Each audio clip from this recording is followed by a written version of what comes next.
It's coming down pretty good in it. Hey, Mike, having 4 tight ends, what does that do for you, for your offense? And then is it a challenge to work all those guys in, or how do you handle that? Well, it gives you a lot of flexibility. You know, you can use tight ends as wide receivers. Obviously, you can, anytime you have 4 guys up or 3 guys up, it gives you the flexibility to do a number of different things on offense. Have you ever had that situation before? Yeah, I have, but not very often. Usually you don't have 4 legitimate tight ends. Just woke up in the morning and was in the weight room and just told me he tweaked it a little bit, just a little sore. Was he limited again today? No. He was full go. Yeah. What about Baker? Baker was full go, too. So everyone was full go? Yeah.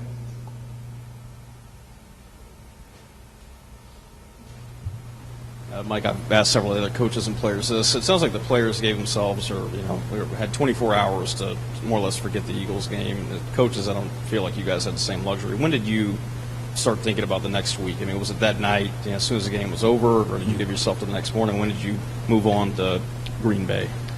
When you have a short week, normally, you get in early, you take a look at the game, both offensively, defensively, and special teams, and you move on right then. You don't have a lot of time because you're in preparation for the next week. You're dealing a short week anyhow, and normally you just get a number of things done throughout the weekend.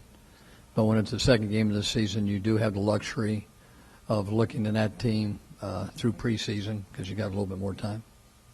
Do you address with your players, I guess specifically the younger players, kind of Lambeau Field and the history, and is that something you kind of tell them to get out of their system before the game, or does that process happen naturally? No, what we try to do is work on the crowd noise. You can't hear when you have the football, so those are the things. Even on third downs today, we work on it. Normally, we don't work on it on Thursday, but we do in third down situations. And tomorrow you got crowd noise the whole practice, and that's something that's a little bit different. But yeah, you try not to get too caught up in that. Mike, we asked about Clay Matthews yesterday. Is there anybody else on the defensive side of the ball that really jumps out at you that gives you a little pause for concern? Well, anytime you take a look at a defense that is, right at the top 10 from a year ago, 10 or 11th, that you're going to play a very sound defense, very consistent with Dom, over the years.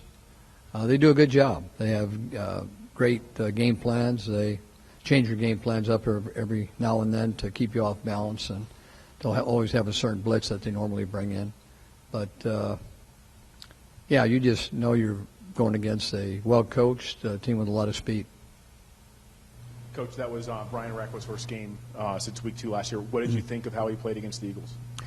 They did a good job. It's tough that first game when you've been out a year or close to it. But I thought Rack did a good job coming in and making some plays, and I think he'll be much more comfortable this game. The more you play, the more you get in the swing of things, I think the better he'll feel. I wanted to ask you about Nick Barnett. He was active, I guess didn't play any snaps. What kind of role do you envision for him? Is there a special teams role for him, or is he exclusively linebacker?